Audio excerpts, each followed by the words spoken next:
to be a communist, you have to be a Stalin. So when it comes to Stalin, to understand his actions and to understand what happens in the bloody decade of the 1930s, we need to pause in one moment, which is the 26th of March of 1922. So Lenin, the leader of the revolutions, in March 22, he has the first of 3 strokes. These strokes would claim his life within 2 years and would basically incapacitate him, make him possible for him to continue to be on power. So before the stroke, Lenin had given to Stalin the position of the general secretary of the party, a position that did not exist. So with Lenin being invalid basically in his home, Stalin found himself with all the power in his hands. But at the same time, there were other prominent Bolsheviks. There was Trotsky, the hero of the Civil War, Zinoviev, Kamenev, all these big names.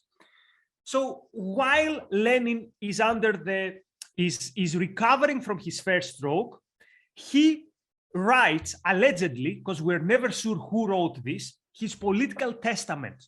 And what does he write in his political testament? He's criticizing every leader of every prominent Bolshevik, but particularly for Stalin. He writes that Stalin has a violent character and maybe he should be relieved from his duties as general secretary. This letter, which again, we're not sure if Lenin actually wrote it because he could not write, his secretary was writing, and there's suspicions that it's actually his wife, Krupskaya, who didn't like Stalin at all, who wrote this letter. So why is this letter important? Stalin appears as the pupil of Lenin, as a student of Lenin. This is his biggest legacy, that I'm just following on Lenin's steps. So over his head, as the sword of Damocles, is this letter by Lenin who says, Comrade Stalin is not fit to be the general secretary. So in the following years, 6 times, a butthurt Stalin says to the Central Committee, look, many of you keep bringing this letter up, therefore I resign. And actually, he was serious. 6 times Stalin resigns in the next years. None of these times his resignation is accepted by the rest of the leadership of the Bolsheviks. And this is one of the big what-ifs of history. What would have happened if the prominent Bolsheviks, who later would perish under Stalin, would have accepted his resignation? And why was Stalin's resignation not accepted? Because the rest of the Bolsheviks realized that Stalin was the only one during these years that could do what had to be done. And what had to be done was the forced collectivization of the land. Remember, in the early 20s, one of Lenin's last policies while he was still capable of leading the Bolsheviks was the so-called new economic policy.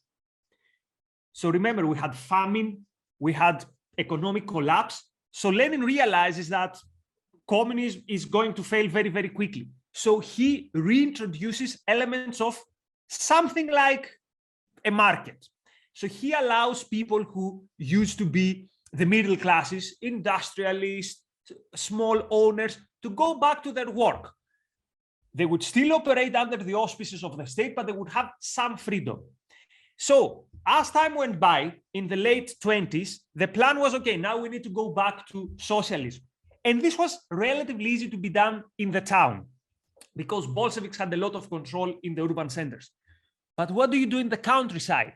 We're talking about a country of 2 continents, a huge country. The communists had very little control in the countryside, and there was only 1% of the arable land that was voluntarily socialized. What does socialized mean? Not farmers running their own piece of land, but farmers together running all of the land. So in order to have socialism, you need to have a common, let's say, property on land. So everyone works the land together and they give whatever they make to the state, to a common pool. So towards the late 20s, everyone looks at Stalin and says, this is the only guy who can do it. This is the only guy who can spill the blood that needs to be spilled for the forced collectivization. And indeed, Stalin spills that blood. Stalin perfectly well knows that this is a key moment. Without collectivization, you don't have the control of all the grain from the state. And the big plan will be, we will export grain and we will import machinery, which means we will be able to industrialize. So without collectivization, you have no socialism to begin with, and also you cannot have industrialization. So through sending the army, through sending committed communists from the urban centers, through terror, through legislation that was absolutely draconian, Stalin from 1929 to 1933 manages the impossible, the collectivization of the land. Now, in terms of what happened during that time and the terror that took place, it's one of the most violent moments of the 20th century, the forced collectivization of the land. And it's related to something that many of you might have heard, which is the Ukrainian famine. I will explain why I think the term Ukrainian famine is a bit misleading. So three bad things happened during that time. The first is obviously the political violence. So a lot of the time, this collectivization of the land would happen literally with the guns of the Red Army. Another thing was quotas. So for example, you would go to a village and you'd say, let's say, in that particular village, if you don't collectively bring me X amount of crops or of whatever I want to export, you are all going to exile, internal exile. You are all going to gulags, collective responsibility, something which most people have in mind as relevant to fascism, but it was the official policy and the official decrees of the Soviet Union. Also, at the same time, we have a legislation drafted by Stalin himself that says that if you steal a single piece of grain, a single part of quote collective property, you are executed or you're going to prison for life. And it's quite telling that when Stalin comes up with this law, it's on page 8 of Pravda. And one of the high-ranking Bolsheviks says, no, this shouldn't be on page 8, this should be on the front page. So the terror of the collectivization is official state policy. And this is very interesting because many people think we found out about the crimes of Soviet Union when it collapsed and we opened the archives. No, the terror, the crimes were there in your face. And how so many people in the West, both communist but also non-communist, fell for thinking that this was a novel experiment or whatever, I cannot understand it. So what was the result of the forced collectivization? Exactly what you would expect. Famine, horror, and the hunger that reached the levels of cannibalism. And 5 to 7 million people perished from hunger. Why? Because, of course, when you use the land under this collectivized scheme, all sorts of incentives, of supply and demand, of having the crops or the fertilizers you need. If the economy is centrally planned, the result is always the same. And in this case, it was famine and terror. Now, why did I say that this is what we have heard as the Ukrainian famine, but I think it's misleading? Because although most of the victims were in Ukraine, there was actually famine all over Soviet Union. And at least that's my personal view, Ukraine was not particularly targeted by Stalin. So most of the people were there. Stalin knew very well that famine would follow, but I don't think that he had something particularly against Ukrainians. Again, he knew that millions would perish, and yet he went through this policy. So one of the biggest tragedies of the 20th century, again, very few people know about it.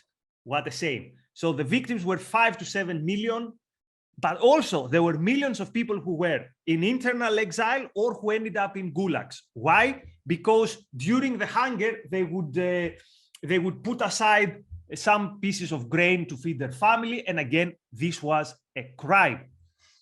Talk about the system that was supposedly for brotherly love and all that stuff. I think that it takes that type of person to bring something like the forced collectivization or the millions of victims of the famines. The Great Purge is a great mystery, but the vast majority of people perished before that. And before that, with the forced collectivization, Stalin was a good communist. Sorry, communist, but in a way, only Stalin could have done this, in terms that to be a communist, you have to be a Stalin, and vice versa. Stalin becomes that person because he has to lead the country to full communism. There was no other way to bring up socialism without being what you describe as a psychopath. I would say a consciously violent person. There are many things that Stalin could have avoided,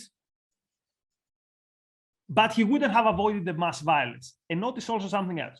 Almost nothing that Stalin does is unique to Stalin.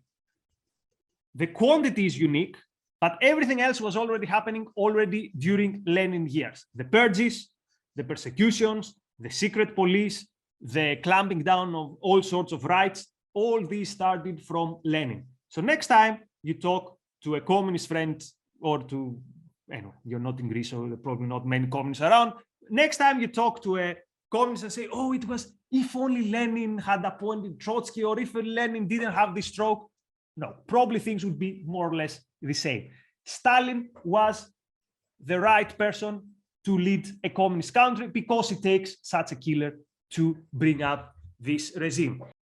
People who think she's a sociopath are going to be making this thing. Yeah. Insane.